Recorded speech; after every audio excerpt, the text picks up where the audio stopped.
Golden State Media Concepts Baseball Podcast. We cover everything Major League, from spring training to the World Series. We've got your favorite club covered, from New York to Boston to LA. This is the Golden State Media Concepts Baseball Podcast.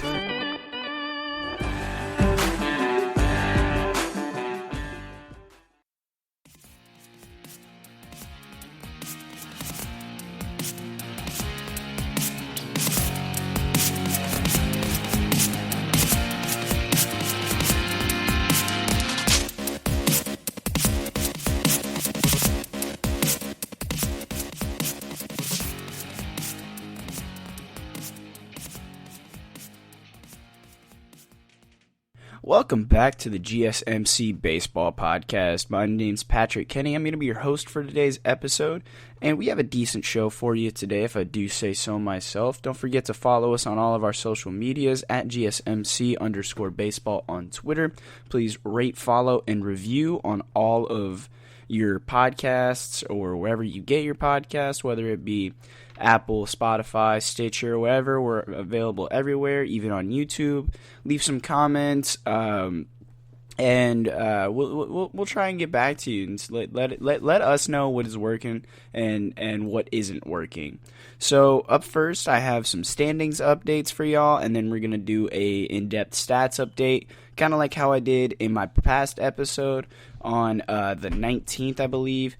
And after that, we're going to go into a segment where we talk about what the heck Tony La Russa has been doing in Chicago. And we're going to kind of analyze that. I'm going to give you guys my thoughts on that situation as well. And then we're going to end today's episode with my all-time team. I'm going to be giving you guys some stats and personal reasons why I have them there. And let's get into it. So let's mix it up a little bit today and start out in the NL Central. So in last place right now in the NL Central are the Pittsburgh Pirates. They're 18-26. They're 7 games out of first place and 9.5 games back out of the wild card. They're 4-6 out of their last 10, and they did lose their most recent game. And they also have the worst run differential right now in baseball with minus 67. So right now, they're really missing guys like Ke'Bryan Hayes, and honestly, we all knew the Pirates weren't going to be great this year. And unfortunately for Pirate fans, this is just kind of what you're going to have to go through, and that's unfortunate. And as much as I feel for you, I think that every fan base has pretty much gone through this relatively recently, to say the least, unless you're maybe a Dodger fan or you're a Yankee fan, in which case, what's it like? But Cincinnati right now is in 4th place. They're 20-23. They're 4.5 games back out of first place and 7 games out of the wild card. So Cincinnati's doing enough right now, even though they're 4-6 out of their last 10, to stay relatively competitive in this division. But because they're just kind of falling off toward the wild card. But granted, the wild card is a tough race right now. We'll talk about it a little bit. The Reds are also getting outscored right now by 17 runs, which means their high-powered offense is just getting absolutely left in the dust by their lackluster or just rotation and bullpen.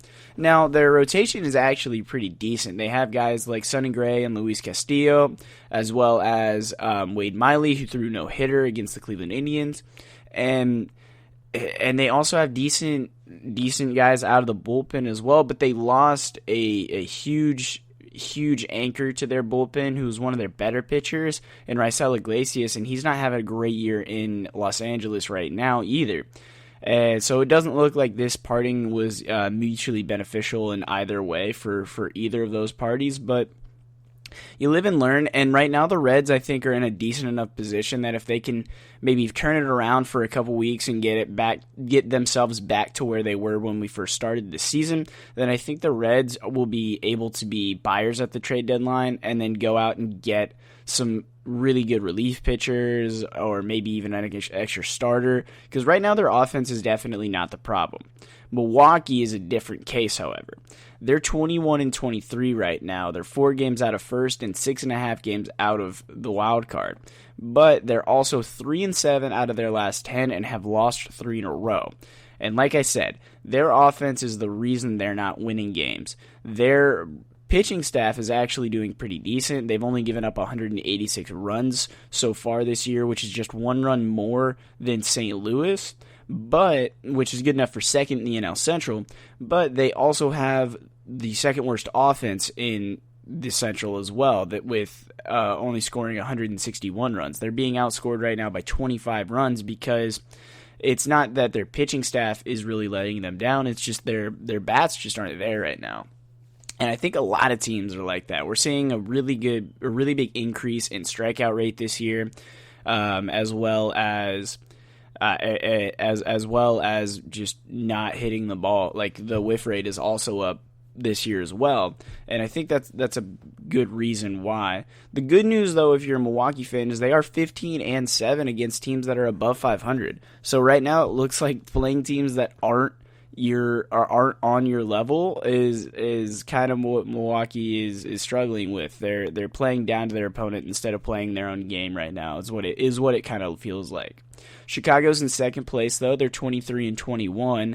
This first team that's above 500 in this division that we've talked about, they're in second place, 2 games out of first and 4.5 out of the wild card. They're 6-4 out of their last 10, and on a 2-game winning streak. They're plus 16 in run differential. The Cubbies are hot right now. They're one of the best teams in baseball. I don't think that's really much of a discussion right now. The Cubs I think are doing a really good job this year. It's actually they're actually a really fun team to watch. St. Louis is in in first place. They're 25-19. They're 5-5 out of their last 10, but that's been good enough so far to at least keep them a good distance in first place, especially this early in the year. They did lose their most recent game, but they are still plus 11 right now in run differential. So St. Louis right now, it looks like is definitely the best team in the NL Central.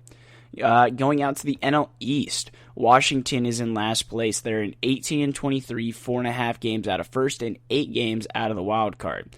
They are 5-5 out of their last 10, and they did win their most recent game, but they're still getting outscored right now by 16 runs in their total run differential this year.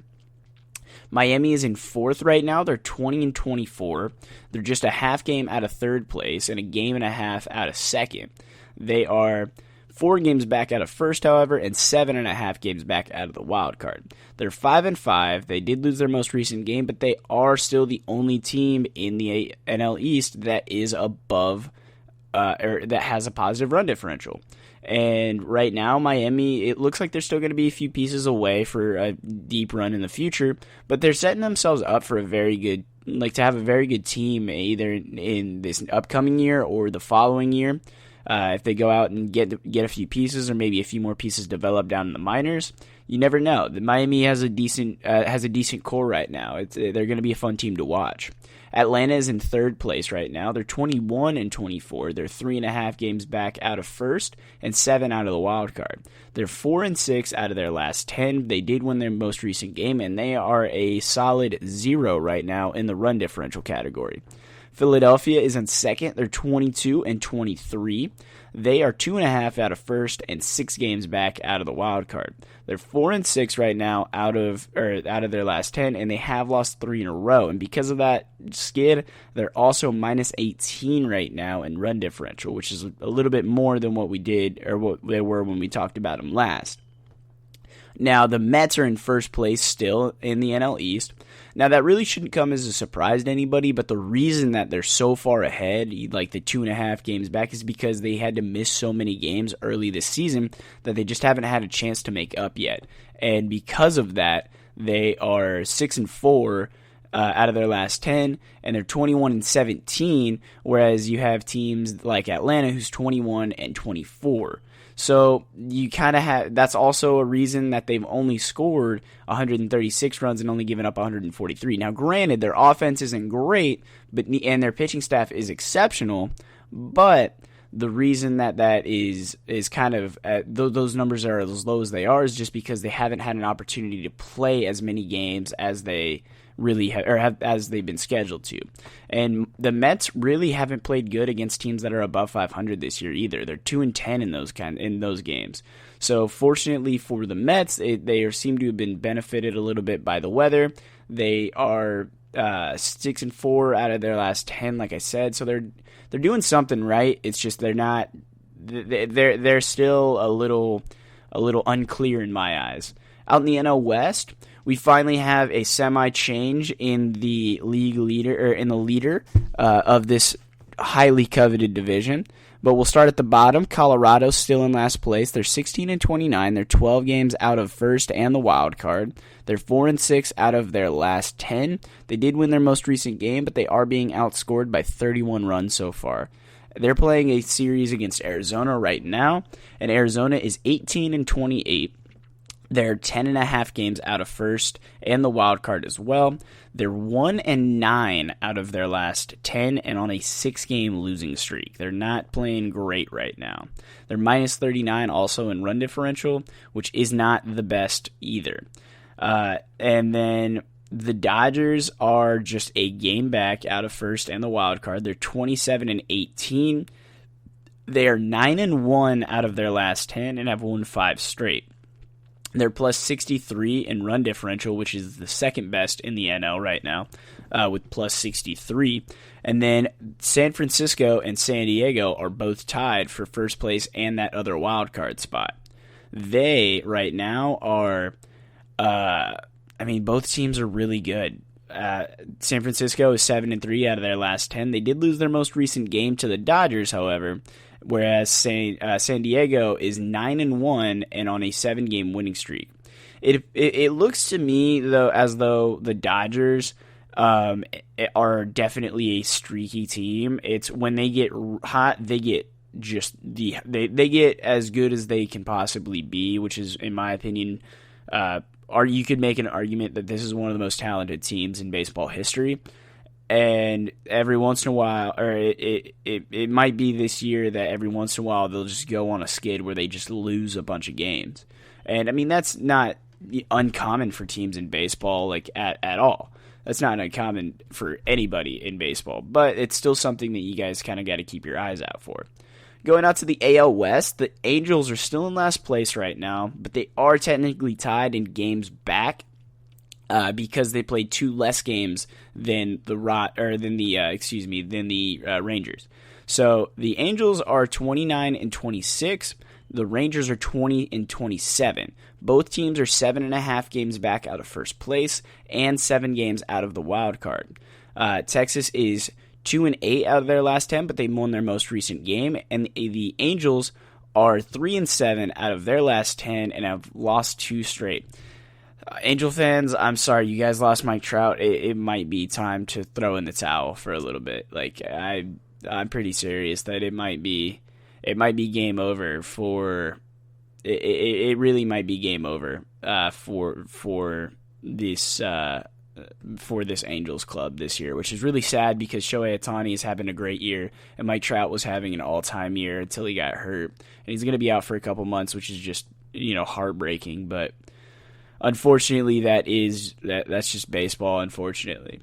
The Rangers, they're not great right now, but they are relatively close in the division race. So, I mean, it's not really out there. Neither team are really out right now. But it's going to take a lot for both of those teams to try and get back into the playoff hunt, even as early as it is.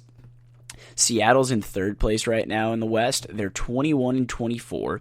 They're 5-5 or 5.5 games back out of out of first place, and they're 5 games back out of the wild card. They're 3-7 out of their last 10 and are on a 4-game losing streak.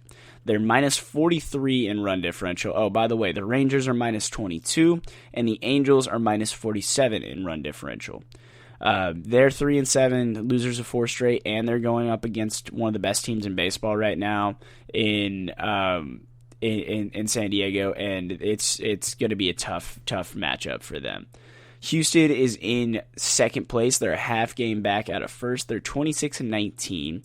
They're like I said, a half game back. They're 8-2 out of their last 10, but they did lose their most recent game. They are the only team in the AL West right now, though, that has a positive run differential, which is a huge factor of information, because their pitching staff is doing very well. It's just they hit a weird skid where they weren't winning games, kind of like the Dodgers. But since then, they've kind of bounced back to being one of the best teams in baseball. And granted, I wasn't super high on them because I was a lot higher on the Yankees, just because looking at the Yankees on paper, they were just so much ahead of everybody else. But Oakland and Houston were always dark horse candidates for me. And both teams are playing very well. Oakland is in first place. Houston has that wild card spot, but Oakland's in first place. They're 27-19. They're 6-4 out of their last 10. They did win their most recent game, but they're minus 14 in run differential, and they're playing the Angels. And the Angels are kind of a weird team where they could somehow beat you by 12, or they could lose by 30. It's a weird team with the Angels this year.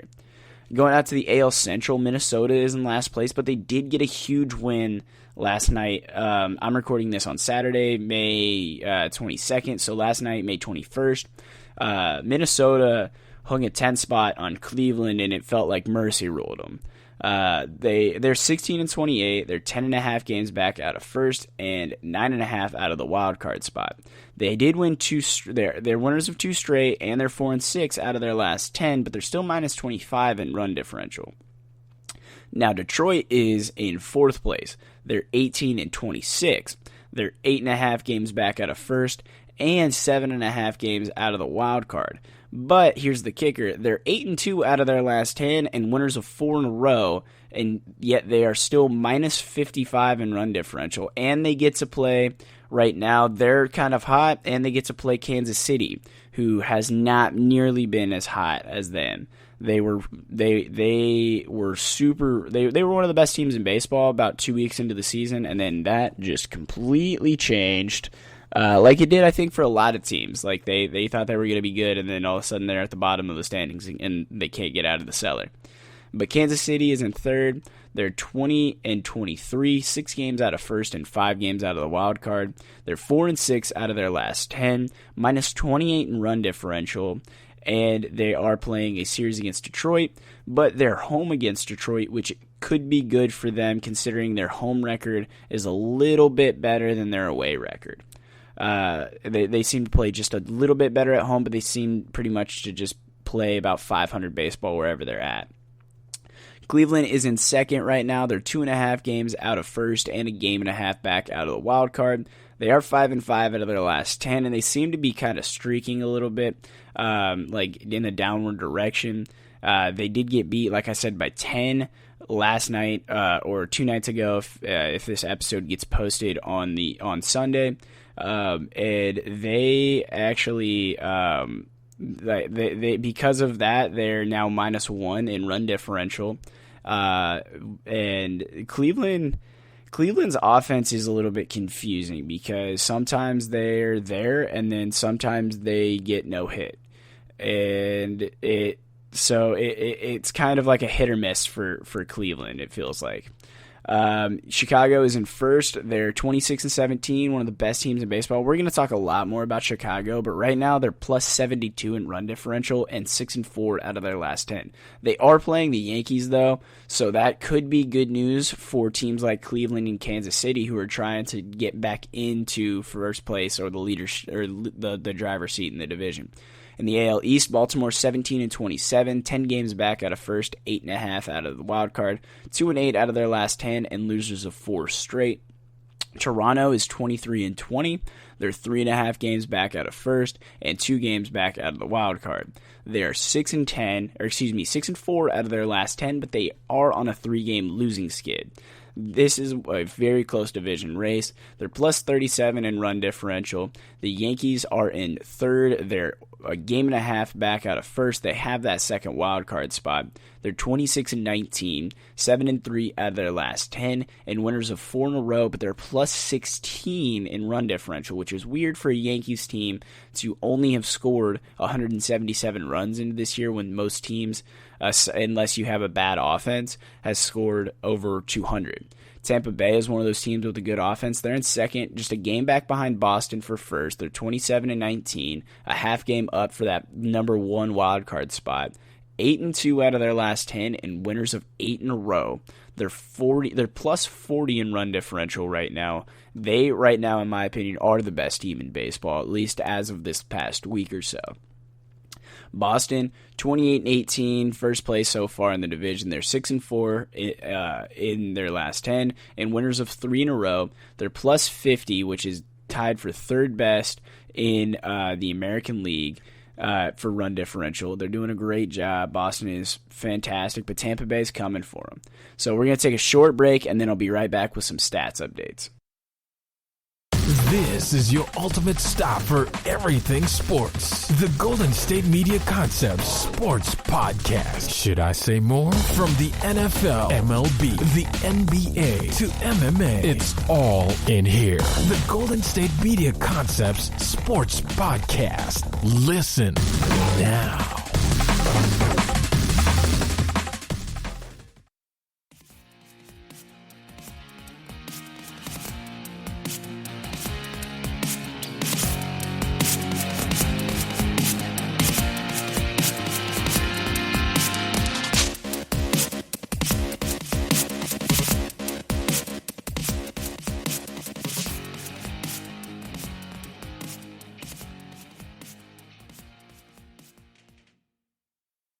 And welcome back, everybody, to the GSMC Baseball Podcast. I'm still Patrick Kenny, and I'm still taking you through this episode today. And right here, we're going to be talking about just our regular stats updates. We're going to go a little bit with the expanded stats and do some league leaders with those because we haven't really touched on those yet. But overall, we're just going to kind of go through the teams, different players, the usual. You guys know the drill. So at number 5 right now in average, Adam Frazier has the number 5th best average in baseball. The second baseman for Pittsburgh is hitting .339 so far this year. Nicholas Castellanos is hitting .342. And Xander Bogaerts is in third place, hitting .345. Jesse Winker for Cincinnati is hitting .356, and Yermin Mercedes is hitting .357. Now, the fact that you have 2 players on one team that are in the top 5 in average, and your team is still and they're also up there in home runs and RBIs as well. Both guys have 11 home runs and then 26 and 27 RBIs respectively, and your team is still getting outscored because of your pitching. That says quite a bit in my opinion. Going to on base percentage. So I'm going to basically take off Mike Trout from all of these stats because he's going to drop off the league leaders pretty soon anyway. But when he was still there and playing, he had a .466 on base average. But right now, number 5 is Austin Riley, who has a .410 on base percentage. Jesse Winker is in 4th with a .416 on base percentage. Chris Taylor is in 3rd with a .420 on base percentage. Vladimir Guerrero Jr. has a .447, and Max Muncy has a .450 on base percentage to round out the top 5. Now going to slugging percentage, Chris Bryant is in 5th right now, .616 slugging percentage. Ronald Acuna Jr. in 4th with a .628. Nick Castellanos in 3rd with a .632. Vladimir Guerrero Jr. with a .650. And Jesse Winker with a .664 slugging percentage. Now going to OPS leaders. In 5th, we have Chris Bryant. Actually, I'm sorry. In 5th, we have Ronald Acuna Jr. He has a .1023 OPS.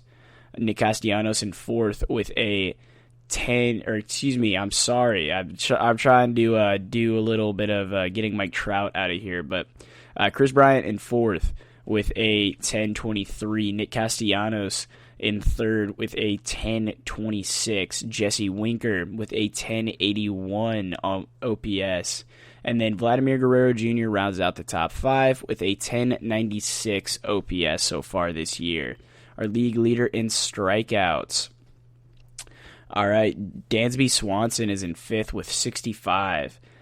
Javier Baez, or 55, excuse me. Javier Baez has 58 and is in fourth. Eugenio Suarez also has 58, tied for third, I guess I should say. Matt Chapman has 62, and Joey Gallo rounds out the top 5 with 65 strikeouts so far this year. Our league leader in walks, in number 5, Robbie Grossman for Detroit. He has 30. Joey Gallo in fourth with 33. Carlos Santana tied for second with 35, as is Yasmani Grandal. And Max Muncy rounds out the top 5 with 38. Our league leader in stolen bases this year. All right, we have a large tie for fourth place. So Trey Turner, Marcus Semien, Dylan Moore, Raymond Lorano, Garrett Hampson, Tommy Edman, and Jazz Chisenholm Jr. all have 8 stolen bases so far this year. Fernando Tatis Jr. is in third with 9. Isa Kinner Falda, the shortstop for, Falfa, has 10, and then Whit Merrifield has 12.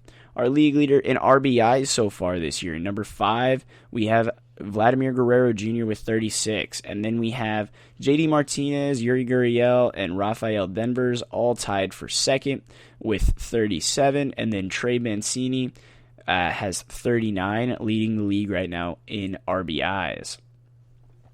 Now, our league leaders in home runs. We have a large tie for fourth place. Nicholas Castellanos technically tied for 11th, even though he has just one less. There's a big pile up trying to get the league lead.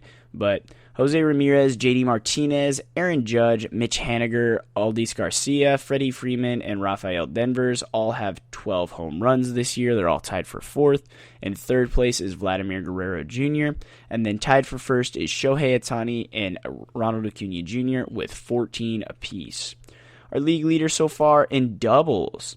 Xander Bogaerts, Michael Brantley, Adam Frazier, Joey Wendell are all tied for fifth with 14 doubles this year. And then Brian Reynolds, Yuri Gurriel, Chris Bryant, and Mookie Betts are all tied for first with 15 apiece as well. Our league leader in hits so far this year.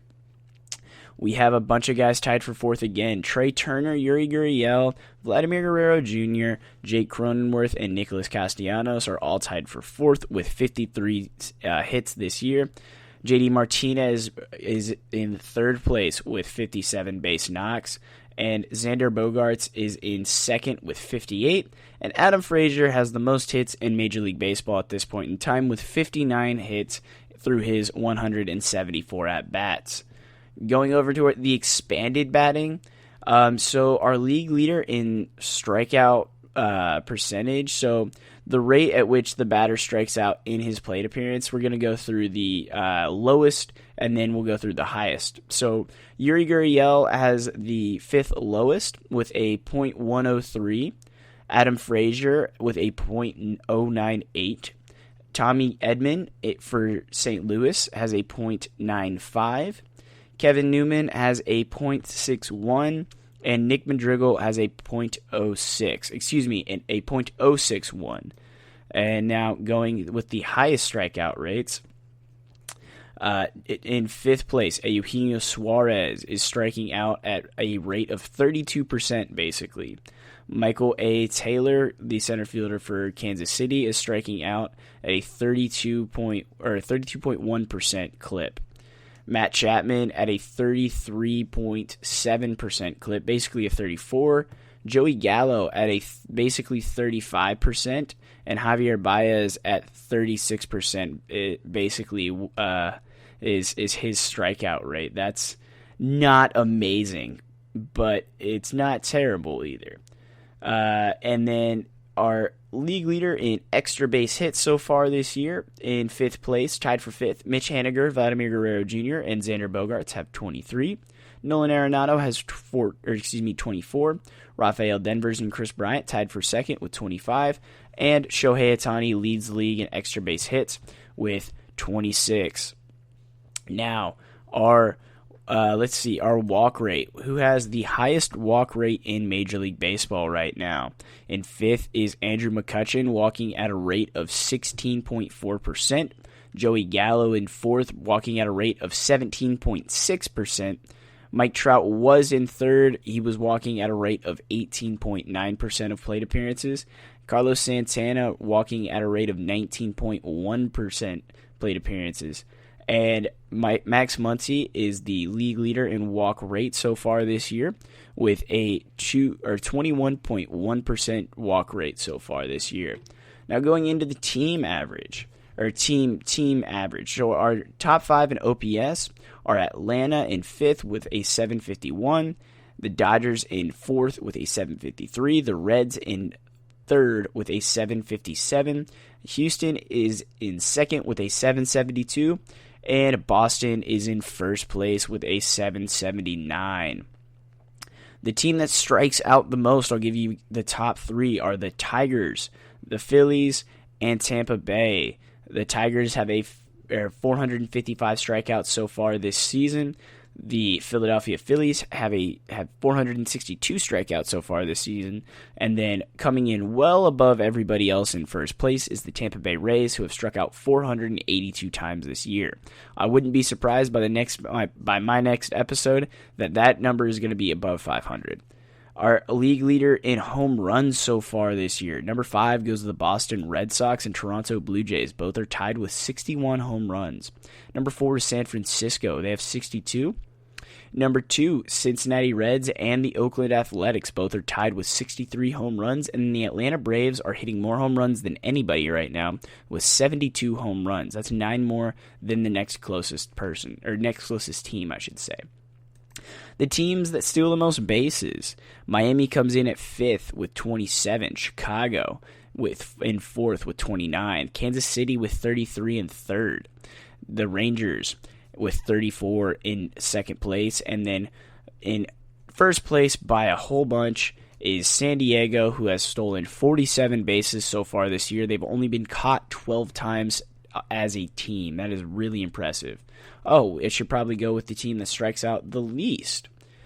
Cleveland is in 5th place. They have 355 strikeouts so far this year. Kansas City has 347 in 4th place. The Washington Nationals are in 3rd with 346. The Mets, I'll give it to them. They played over 40 games this year. They have about 323 strikeouts. They're in 2nd right now. And the Houston Astros are in 1st with 314 strikeouts. That's really, really, really impressive. Considering how high of a strikeout rate some teams have so far this year. Our league leaders in RBIs. I'll throw in number 6 since there's a tie for 4th place, and 7th as well because they're all pretty close. 7th goes to the White Sox with 209 RBIs. 6 goes to the Reds with 210, and then Tampa Bay and Atlanta are tied with 213 RBIs for 4th place. Los Angeles, the Dodgers, I should say, are in 3rd place, respectively. They have 216 RBIs so far this season. The Red Sox have 223 RBIs this year, and the Astros have 230. Now, going to a little bit of the expanded, we're going to go at bats between home runs. So the lowest average, number 5, is the Blue Jays. Every 24.16 at-bats, they are getting a home run. Oakland, every 23.65 at-bats. San Francisco, every 23.6 at-bats. The Reds, every 23.38 at-bats. And then the Braves, every 20.54 at-bats. I mean, that makes a lot of sense, honestly. Let's see who puts the ball in play the most, and then we'll see who does the least, and then we'll do some pitching stuff. So in number 5, the Washington Nationals put the ball in play the most with a rate at 307. The Astros are in 2nd, or 4th, I should say, actually, with a 309 rate, as are the Philadelphia Phillies, who have the exact same rate at putting balls in play. And 2nd is the Red Sox with a 320. And then in number 1 is the White Sox. They are putting it at a rate of 32.1% every time somebody comes up to bat. About 32% of the time, they're putting a ball in play, which is really, really good. And when you put the ball in play, good stuff happens. Now, on the opposite end of that, Atlanta is in 5th place. They're only putting the ball in play every 27.3% of the time. Milwaukee is in 4th. That makes a whole lot of sense when you look at Milwaukee's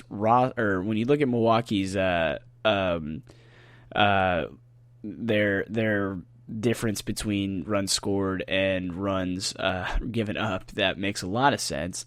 They're putting balls in play every 26.8% of the time.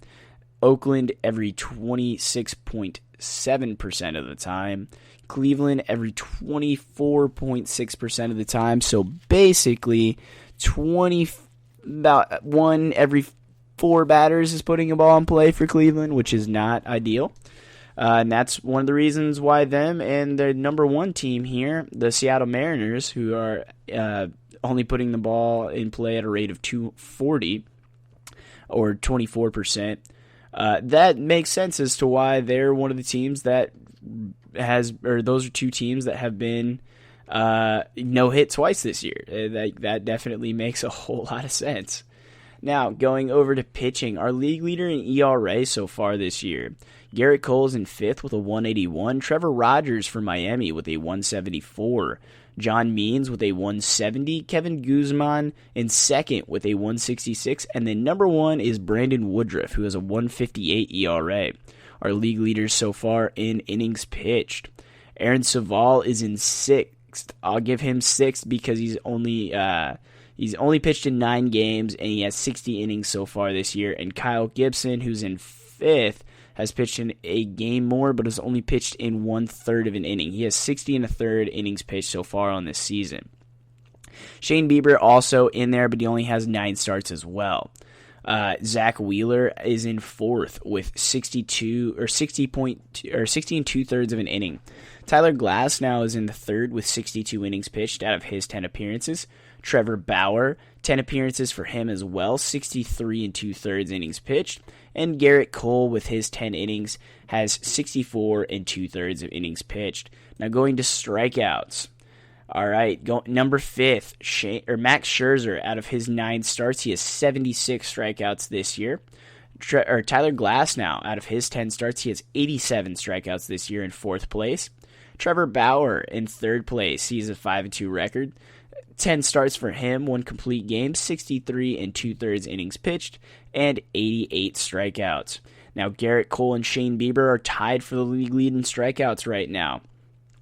Garrett Cole, 10 starts so far for him, 64 2/3 innings pitched, 92 strikeouts for him, 92 strikeouts for Shane Bieber as well, but Shane Bieber only has had 9 starts this year.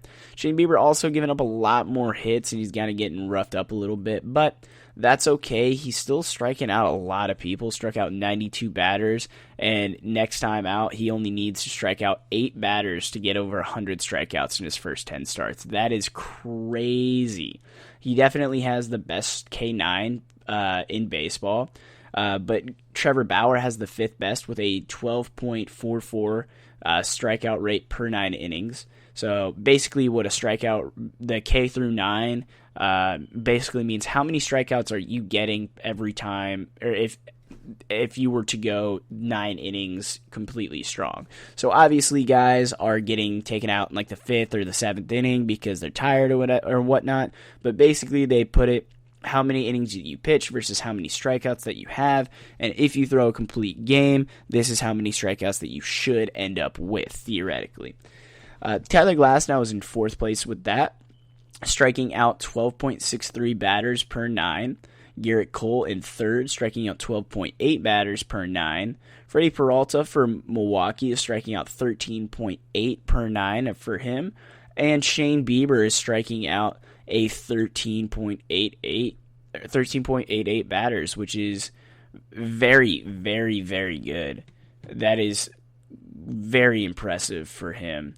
Strikeout to walk ratio, we're going to go through that a little bit. Walker Buehler has the 5th highest in the league so far this year with a 7.71, so that means he's striking out almost 8 batters before he's given up a walk. Julio Urias is striking out 8.57 batters per walk. Hyunjin Ryu, for Toronto, is has a 9 flat K through strikeout to walk ratio.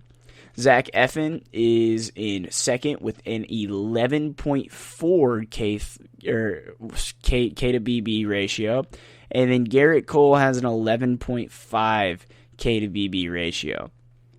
Let me just put that into perspective. So Garrett Cole is tied for the league lead in strikeouts right now, and his competitor obviously is Shane Bieber, and Shane Bieber, his his strikeout to walk ratio is nowhere near that. By the way, he is so obviously Garrett Cole, his K through 9 is high, but his K and walk ratio is an 11.5, like we said. Shane Bieber's K or strikeout to walk ratio is a 4.18. That is crazy. That means Shane Bieber is walking almost 8 more people than Garrett Cole is, like per 9 innings. That's crazy to me. All right, so we're gonna take a short break, and then we're gonna be talking about what the heck is going on with Tony La Russa and the Chicago White Sox. So we'll be right back after this short break, y'all. Tired of searching the vast jungle of podcasts? Now listen close and hear this out. There's a podcast network that covers just about everything that you've been searching. Hey! The Golden State Media Concepts Podcast Network is here. Nothing less than a podcast bliss with endless hours of podcast coverage. From news, sports, music, fashion, cooking, entertainment, fantasy, football, and so much more. So stop lurking around and go straight out to the Golden State Media Concepts Podcast Network. Guaranteed to fill that podcast itch. Whatever it may be. Visit us at www.gsmcpodcast.com. Follow us on Facebook and Twitter, and download us on iTunes, SoundCloud, and Google Play.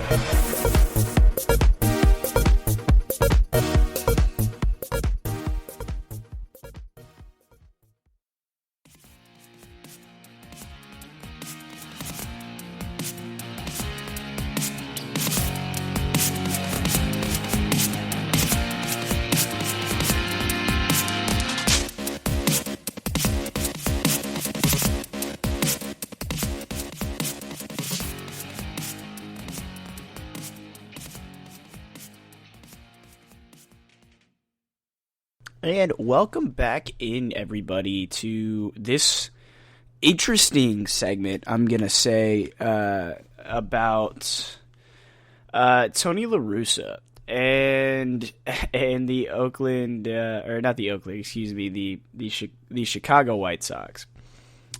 So, if you're unaware, Tony La Russa used to be a former Major League Baseball player, and he retired in 1973. And then after that, he went on to become a manager for the Oakland Athletics and then ultimately the St. Louis Cardinals, where he finished his career and was inducted into the Baseball Hall of Fame in 2014. And then for the past few years, he's been working as a baseball operations person for Major League Baseball. And then he was recently, earlier this offseason, hired to become the Chicago White Sox manager. And the reason the White Sox made this manager was simple. It's because they felt like they were ready to make a run at the World Series. That is legitimately the only reason that they decided to do that. It's because they decided to they felt that they were ready to make that jump. But the problem is the White Sox are very young, very not baseball purist. If you know what I mean, baseball purists really care about the unwritten rules of baseball. And in doing so, they don't allow for they are very okay with if a player gets hit, then they are able, then the pitcher is supposed to retaliate if there are some things going on, or in this case, if you're up by a bunch, you don't swing at a pitch if it's 3-0. But the problem is the biggest issue I have. So if it were just a normal 3-0 pitch, like by a regular pitcher, and had the White Sox not been up by 11, I believe it was at the time. I believe they were playing Minnesota. And the White Sox were just beating the absolute crap out of them. And so Yermin Mercedes comes up and hits a 3-0 solo home run off of a pitch that was like 46 miles an hour. Now, none of the players were upset about it. And in fact, a lot of most players are like, why are we even upset about this? Or why are we even talking about this? At first, everybody was just like, wow, look at this home run that this dude hit off of a 46 mile an hour pitch that went like 500 feet, basically. But at the end of the game, Tony La Russa, in his post-game press conference, said that there were going to be some repercussions for it, basically, and said that we need to be good sportsmanship, this, that, and the other, unwritten rules of baseball, yada, yada, yada, et cetera, blah, blah, blah, a bunch of boring, not, like, things that don't matter. And it's coming from a baseball purist. Now, don't get me wrong. I absolutely respect I respect Tony La Russa so much for being one of the best managers in baseball. And there's a reason that he was hired to be the White Sox manager. He used to play for the White Sox? Yeah. And now he's finally back with the White Sox. So that was one reason that he was brought in. But the other reason was because that he knows how to win World Series, and he's pretty good at that. But he was really good at that in a completely different age of baseball. And while the White Sox are one of the best teams in baseball right now, and that is very important, the White Sox are very good at baseball. But when you look at the people who are in La Russa's corner, it doesn't bode well for La Russa. Bill Parcells is the kind of people that are in La Russa's corner. So La Russa obviously is standing on a baseball purist side, but guys like Tim Anderson, who is their White Sox shortstop, are obviously not in favor of this necessarily. And in fact, I don't want to misquote him because I don't have the quote right in front of me, but Tim Anderson, I believe it was a couple days ago, said that he essentially said that La Russa is the dad, and the players right now are just the annoying kids that won't listen.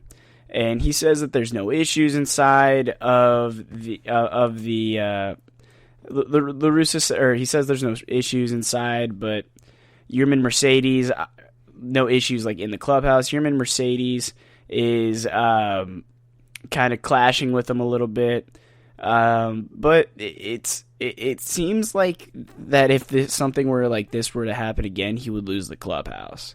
And players like Trevor Bauer, and I mean, honestly, if you are on Twitter and you follow Major League Baseball at all, I'm sure that you saw a lot of this, and it was a lot of player support coming out from this.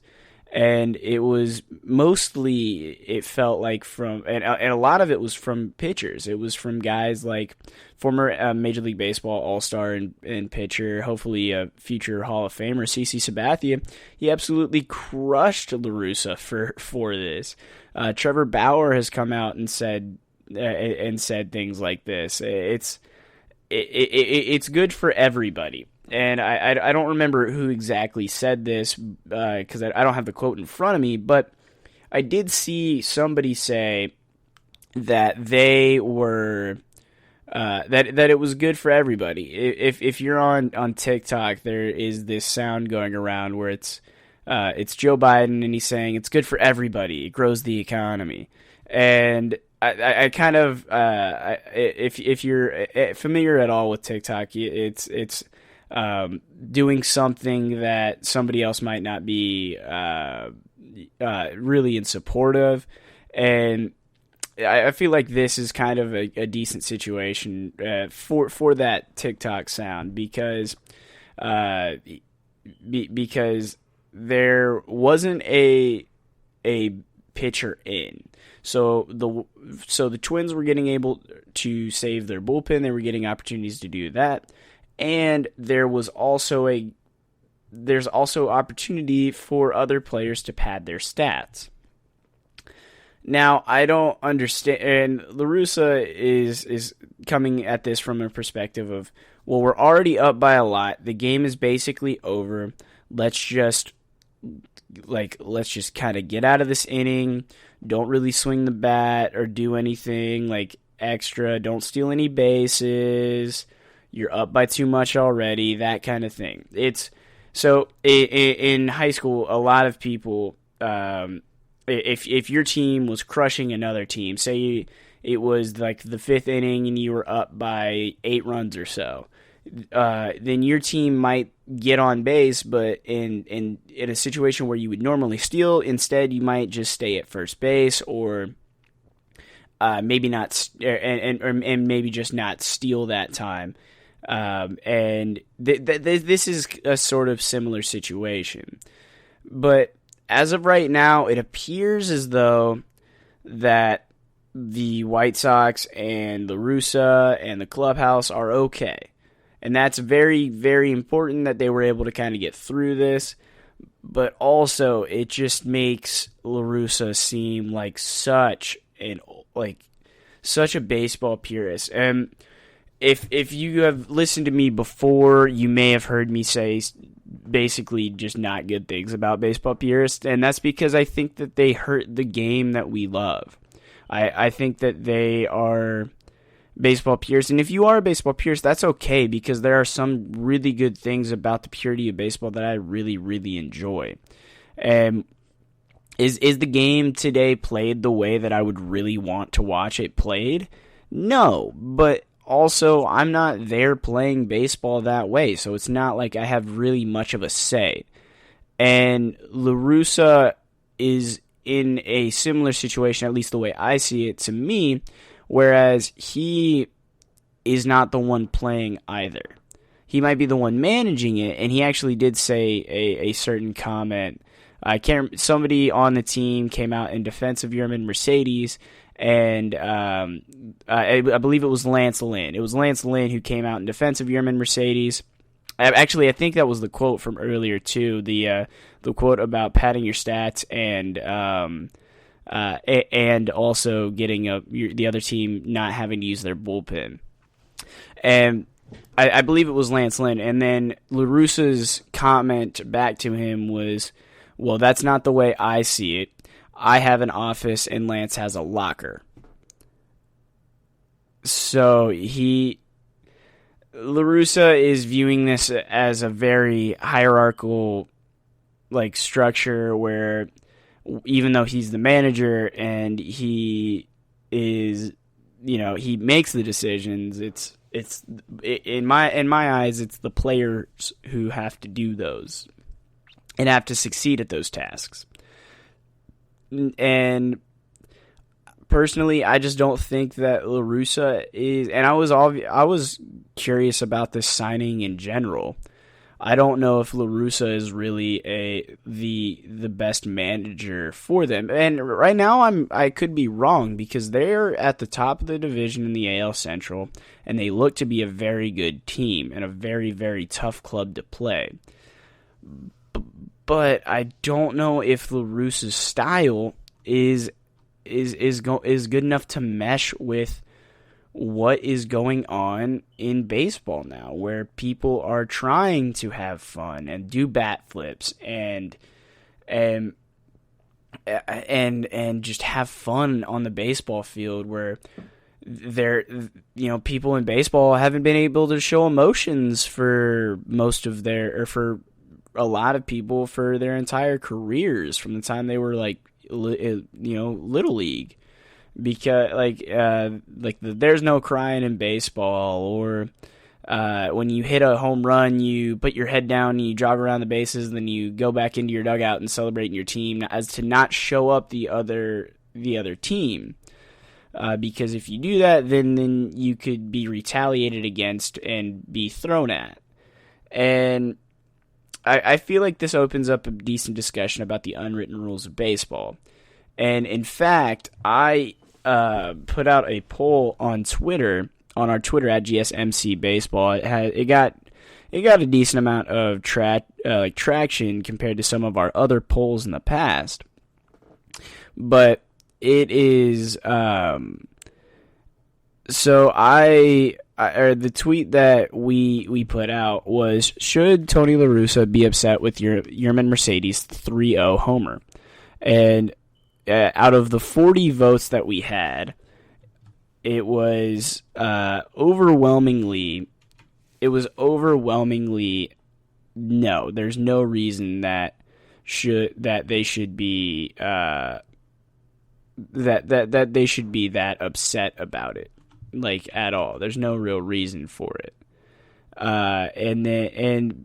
Because of that, it was I mean, it's just kind of surprising that people even now are saying that teams should be upset. And in fact, another GSMC account put out a poll as well. And their poll, it was it's GSMC _football, and they asked a poll asking, how do you feel about the unwritten rules in sports? And it came down, it was either good for the game, bad for the game, or don't care. And 60% of people put bad for the game, and then the other 40% said don't care. So pretty much overwhelmingly, at least from our very unscientific, polling, it seems as though people don't want the unwritten rules of baseball, or don't care if they're there or not at all.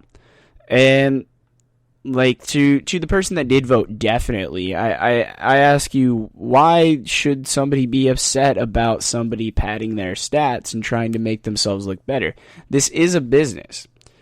And everybody, and a lot of times players or fans side with management and the team more than they side with the players. And I understand that, and that's because they have a fandom and they support the team, not necessarily the players, because the players can come and go and yada yada yada. But ultimately, this is the way that I see it. If this is a business and everybody is supposed to be doing it like a business, and everybody should be performing, trying to do the best that they can, when Yermin Mercedes is up for a contract extension and they look at his total home run total, or how good his WAR is, that home run is going to help him a lot more than taking a walk in that situation, or taking that 3-0 pitch and taking it for a strike. So there's no downside, aside from apparently Tony La Russa berating Yermin Mercedes about it. There's no downside for him to have swung at that pitch in the first place. And I don't understand why there are... I just don't understand why there has to be that kind of, like... I just don't get why there has to be that in baseball. If I don't know really how to describe it, which is, unfortunate, because this is an audio medium and you're not seeing my face and like my hand gestures and what I'm thinking about. But it's just unfortunate that I think that it's unfortunate that there has to be this in the first place. That there has to be that unwritten rules of baseball, and because of their unwritten rules of baseball, that we have to talk about somebody swinging and hitting a home run on a 3-0 pitch in a blowout game. There's no reason that this should be getting any media attention at all. And yet, I've seen people talk about it for the last 5 days, basically. It's still not super it's still not super awesome. And Slate.com, Alex Kirshner wrote an article titled "Tony La Russa is everything that's wrong with baseball. The league doesn't need the White Sox manager or anyone else who thinks like him." And he writes a decent article. I'll read a little bit about it or a little excerpt of it to end this segment off. But he starts off by saying, baseball's unwritten rules are sometimes hazy, owning to the fact that they are not rules at all, but one of them says more or less that if a team is winning in a blowout and the losing team's pitcher grooves a meatball right over the plate on a 3-0 count, the batter should not embarrass his opponent by hitting the ball to the moon. Instead, he should let it whiz past. Players usually observe this non-rule since 1988, as far back as Baseball Reference keeps count for that data. Nearly every at-bat, players have hit only 34 home runs on 3-0 counts in the 7th inning or later while leading by 4 or more runs. The list of hitters who have done it is mostly a who's who of great hitters because great hitters aren't programmed to pass up easy opportunities for dingers. Jeff Bagwell, Fred McGriff, Troy Glass, Mike Sweeney, Phil Nave, Gary Sheffield, Hideki Matsui, Joey Votto, Buster Posey, Manny Machado, Fernando Tatis Jr., and a lot more players are among them for hitting a 3-0 homer. Remember last year when Tatis hit that 3-0 homer, it was kind of BS. One of the hitters on that list worked for Tony La Russa, who's been in the managerial game on and off since 1997, and is third on Major League Baseball's all-time wins list. In 2000, when La Russa led the St. Louis Cardinals, Thomas Howard did it while up 15-3 in the ninth against the Pittsburgh Pirates, who had backup catcher Keith Ostick pitching. It doesn't appear that La Russa went mid-tirade then, but for some reason he did when his hitters joined the club on Monday. La Russa, who hasn't managed in a decade but started running the White Sox in 2021, oversees one of the best teams in baseball. On Monday, the Sox were playing the league's most surprisingly terrible team, the Minnesota Twins, in the ninth inning. Twins, who held a 13-25 record, trailed 15-4 in the game. It did not feel like burning a bullpen arm and an already lost outing. So they brought in utility man Williams Astudillo to the mound, facing White Sox Yermin Mercedes. Astudillo fell behind 3-0 in the count and then threw a 47-mile-an-hour eephus right over the plate that might as well have been yelling "hit me" at Mercedes. The batter obviously obliged and sent the ball 429 feet beyond the center field wall and then trotted around the bases while a few Twins fans in the audience booed. The standard hard rating started immediately with the Twins TV announcer steaming over Mercedes on sportsmanlike contact. So that's a little bit of that expert from that, and he goes on to rip Tony La Russa a new one, and it's a good read, so I encourage y'all to go check it out. We'll be right back in just a second with a short segment about my all-time team in Major League Baseball history. We'll be right back, guys. Want to know the latest in soccer? Then listen to the Golden State Media Concepts Soccer Podcast. From MLS, the World Cup, and the Premier League, we've got you covered. The latest updates, the hottest matches, and news on the league's top players. It's the Golden State Media Concepts Soccer Podcast. David Beckham scores the goal to take England all the way to the World Cup finals. Listen now.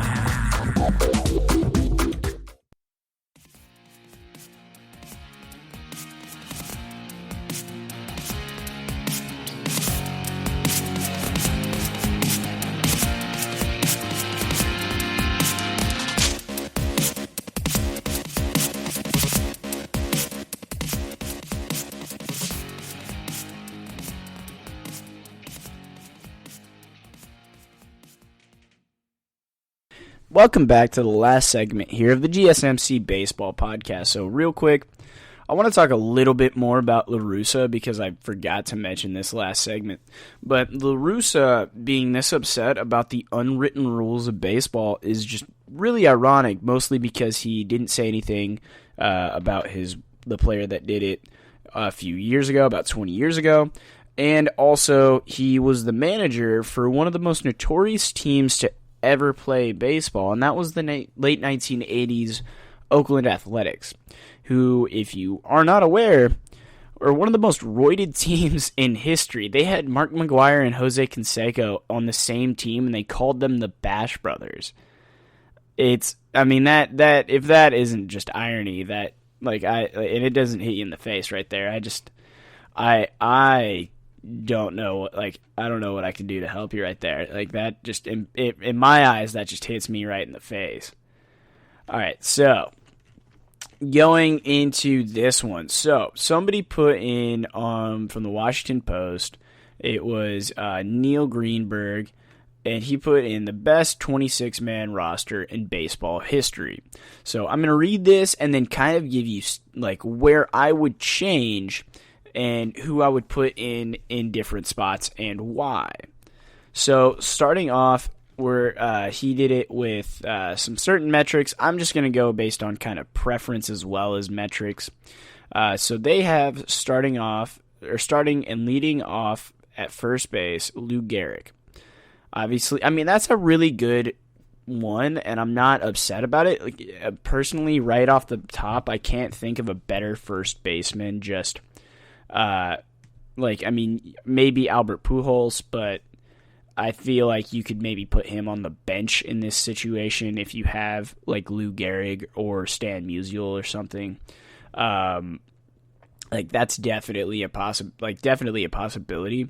But I don't know if I would necessarily go with Lou Gehrig, especially in the leadoff spot, because I think of Gehrig as more of a... I think of Gehrig as more of an RBI kind of person, where he needs to kind of be in a situation where he's going to get a lot of RBIs, and obviously this is the best team of all time, so he's going to get a lot of opportunities of that regardless. But I would have preferred somebody that is going to walk a little bit more, and so I don't necessarily agree with him starting off leading off, but I definitely agree with his position on the team. They have batting second in left field, Barry Bonds. And this pick will stir asterisk talk as Bonds has given up. Ties to the steroid era, but his talent is also indisputable. Baseball's record holder for most home runs in a season, 2001, asterisk, and career home run, asterisk. It's either we're going to just do this and let him in the Hall of Fame, or we're going to put asterisks by it. I'm tired of the conversation. I think he deserves to be in the Hall of Fame. He doesn't get a lot of respect for what he did, even if he was on steroids, whereas guys like Roger Clemens and Mark McGwire get a lot of praise for doing the same thing. And Sammy Sosa as well, but Sammy Sosa's never admitted it, even though he's pretty obvious that he was doing it. In my opinion, we either just need to let him all in, or let him all in with an asterisk, because those players were great, and all of the great players, majority of the great players during that time were doing it, so I don't think it really matters. But I definitely agree with having Bonds on that list. In fact, if I were going to change anything so far, I would maybe put Bonds in the leadoff spot, just because of how often he walked. And he definitely has a lot of pop in his bat, but he was such a feared hitter that I think if you put him in the leadoff spot and teams are going to walk him to start off, and then you have your number two, if it's Lou Gehrig right there, I think that's a perfect opportunity to have him right there. At number third, they have playing center field Willie Mays. Willie Mays, a two-time MVP and 12 Gold Glove Award winner, ranks him third among position players and wins above replacement. From 1954, after he served in the military, to 1965, he hit .318, a .997 OPS, and averaging 42 home runs and 23 steals per 162. I kind of like that, but I wouldn't personally. I can't not put Ken Griffey Jr. in a lineup if it's an all-time team. In my opinion, he was. Ken Griffey Jr. is probably my favorite player of all time, maybe next to Roger Maris. But I absolutely love him. Like, he's my favorite player of all time, or pretty much of all time, aside from Roger Maris. And I don't think I can't not put that swing in this lineup. I just, if anybody has ever done any kind of studying of like baseball swings and all of that fun stuff, like actually analyzing the swing, watching their playing track, or watching the track of the bat and other stuff, then you're definitely rooting, or I just can't not have him there. And I mean, obviously Willie Mays is probably the go-to choice there, but in my opinion, I would prefer Ken Griffey there. At fourth, they have Babe Ruth playing right field. That's a good choice. I mean, obviously he doesn't need any justification to be on the list, and he's second to Barry Bonds all time in wins above replacement. And currently third most in home runs in baseball history as well. I mean, I just don't know if I want to put Ruth on this team. You know what I mean? Like, I feel like he gets so much credit, and I mean, obviously he's a fantastic baseball player, or he was a fantastic baseball player, and that's why he's regarded as one of the best, if not the best of all time. But if I have to go with a right fielder, that's a tough choice if I want to go with Babe Ruth there. Because you also have guys like Pete Rose, who I could put out there. Pete Rose is the all-time hit leader. And I've already filled out the other. I know I can't put him necessarily. You know what? I changed my mind. I like Babe Ruth at fourth.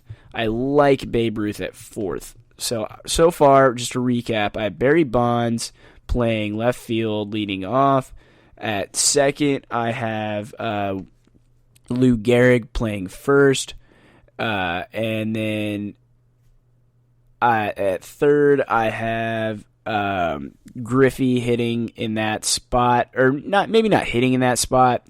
I have Griffey Jr. hitting at least substituting right there in that spot, playing center, and then definitely cleanup. We have the Babe in fourth in the cleanup spot, playing right field, and then in fifth they have Rogers Hornsby hitting fifth and playing second. But instead, I'm gonna go with Pete Rose because I can't not have Pete Rose playing that. Pete Rose was a utility guy, so I think that he'd be a good choice over there. But it's just hard for me to find another spot where I can put him when I have an outfield that has Babe Ruth, Ken Griffey Jr., and Barry Bonds. It's hard to find a spot for somebody like Pete Rose. By the way, we need to let Pete Rose in the Hall of Fame. That's just a side note. They have Hornsby there. They say he's one of the greatest right-handed hitters in history. He produced 2 Triple Crown seasons. That's really good in 1922 and 1925, and he won 2 MVP awards. He led the National League in batting average 7 times. So that's really good. And it's his wins above replacement by a right-handed hitter is definitely up there. Willie Mays has the highest, Hank Aaron in second, Honus Wagner in third, Roger Hornsby in fourth, and then Alex Rodriguez in fifth. And I mean, it's hard to not go with that, and it's really hard not to go with somebody that has one of the highest wins above replacements of all time by a right-handed hitter, considering most hitters are right-handed, and he has that high of a WAR. It's really hard not to go with him, but I'm kind of building this team a little bit on legend status, a little bit legend status. So that's kind of what I'm going for. Like, I'm building my team, not necessarily a team based on stats, just kind of my team. Batting sixth and playing shortstop, they have Alex Rodriguez. I don't hate that at all, actually. In fact, I kind of agree with it, because if anybody is or remembers, there used to be a show on MLB Network called Prime 9. And this was back in, I want to say, early or late 2000s, early 2010s. And I was always like, oh yeah, Hannes Wagner definitely the best shortstop of all time. And they made a really compelling case for Alex Rodriguez, even though most of my memories of him come as a New York Yankee third baseman. But when you really look at it, he was one of the best, if not the best shortstop of all time. I mean, he was a steroid era kind of caveat, but Alex Rodriguez is one of 3 players to finish his career with at least 600 home runs and 300 steals, with Barry Bonds and Willie Mays being the only other 2. And he's one of 4 players to hit at least 40 home runs and steal 40 bases in a season. There are only 4 players in the 40-40 club, and Alex Rodriguez is one of them. According to Bill James's power speed metric, which combines a player's home run and stolen base numbers into one stat, Alex Rodriguez has the highest single-season power speed mark of all time in the 1998 season, and he ranks 4th all-time in his career behind Barry Bonds, Rickey Henderson, and Willie Mays. Obviously, I think I'm definitely going to throw Rickey Henderson in there as well, just because of how good of a base stealer he was. So like I think he'll be on my bench. Is probably what's going to happen. At batting 7th, they have Mike Schmidt playing third base. And I mean, like I can't really come up with a better like a better third baseman. Or I mean, I really can't. You could make an argument for Cal Ripken. You can make an argument even for Alex Rodriguez there. And I think if I were to pick a different person than Mike Schmidt, I mean, Schmidt led the led the league in home runs 6 times and won 10 Gold Gloves and 3 MVPs in the 1980s. This was like right before the steroid era and like toward the end of toward the beginning of the steroid era, really, is really what I should say. And he was doing a great job. This was like right when the Bash brothers were starting to like get really hot, and it was started becoming more commonplace for players to use steroids, and he was doing a lot of that. And he also produced the most wins above replacement for a third baseman. So I would say this: if I were to make any changes to the lineup right now, out of the lineup that we've built so far, so far we have Barry Bonds, we have playing left field, Barry Bonds playing left. Then we have Lou Gehrig playing first, batting second, Ken Griffey Jr. and third, batting playing center field. Babe Ruth in the 4-hole playing in right field. Pete Rose playing second. Alex Rodriguez playing short, and then Mike Schmidt playing third. I think the one thing that I would probably change out of that is Mike Schmidt, maybe put Hannes Wagner at short, or maybe Pete Rose at short, and then maybe move Hannes Wagner to that other position, and then move Alex Rodriguez or Pete Rose to third base, is probably what I would do. Now, I'm kind of putting together my lineup based on theirs. So I likely wouldn't actually end up going with this specific lineup if I were to, have this on my Diamond Dynasty on MLB Road to the Show. But at hitting number 8 before the pitchers, because there's no DHs on this, catcher, in my opinion, he's the greatest catcher of all time, and I agree with the article selection for this. It is Johnny Bench. That I don't think there's a question. He was a vital part to the Cincinnati Reds' Big Red Machine and their 4 pennant wins and the 2 World Series titles that they got in the 70s. He hit 267, 33 home runs, 114 RBIs per 162 games during the 1970 decade. He also won 10 Gold Gloves and threw out 43% of would-be base stealers in his career. When you compare that to the league average, which is 35%, that is definitely up there. That's definitely up there. So we'll go with his starting rotation. So he has the starting rotation, number 1, Roger Clemens. Roger Clemens won 7 Cy Young Awards over 24 years, and 2 of those he led the league in. He basically won the pitching Triple Crown.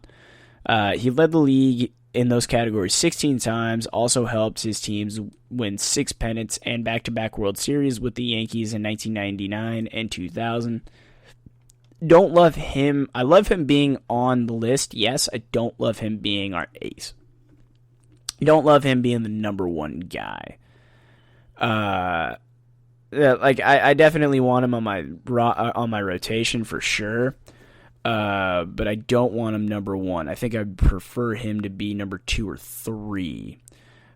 Number 1 in my opinion. I mean, that's hard. But number 1, I think.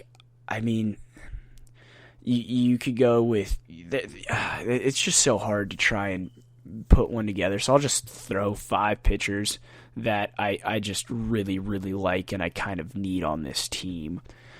So number 1, I have, and this isn't in the list in like ace to number 5th in the rotation, but the first person I'm putting on is Pedro Martinez. I gotta have Pedro on there. Number 2 is Randy Johnson. Gotta have Randy Johnson on there for sure. Clemens is in there as well, so that's 3. I got 2 more to go with, and I don't know if I want to go with some modern guys or some older guys, because you could go with Cy Young, you could go with Bob Lemon, Bob Feller, Satchel Paige. That's it. So I have Pedro Martinez, I have Randy Johnson, Roger Clemens, Satchel Paige, and then also I'm going to throw in a new guy, a guy that's right now, because I think if he keeps this up, he'll be one of the greatest pitchers of all time. And I might get a little bit of slack for this, for not pushing Kershaw in there for modern pitchers in this modern age, but I'm putting in Jacob deGrom. And the reason I'm putting in Jacob deGrom is because I don't think I've seen anybody in my life more dominant. It reminds me of watching Pedro Martinez pitch in the old videos that I've seen and on the old games that I've seen. It is beautiful watching him throw baseballs. Same with Satchel Paige, same with Roger Clemens video, same with Randy Johnson video. Oh my gosh. I mean, I could go with Greg Maddux as well. You could go so many different places with this. And then obviously my closer is Mariano Rivera. He's the greatest closer of all time. It's not even close. He basically threw a cutter and was unhittable. It's amazing. He was amazing. Seriously, if you don't know about Mariano Rivera, you need to watch some video and find out how good he was. But that's going to do it for us here at GSMC for today's episode of the podcast. Please make sure to rate, follow, and review. Leave us a review on Apple Podcasts. Make a comment on a YouTube video. I know that Kevin got a comment on his most recent video, or one of his most recent videos, so I think he'll be able to respond to that in his next episode if he hasn't already. So thank you guys so much. My name is Patrick Kenny.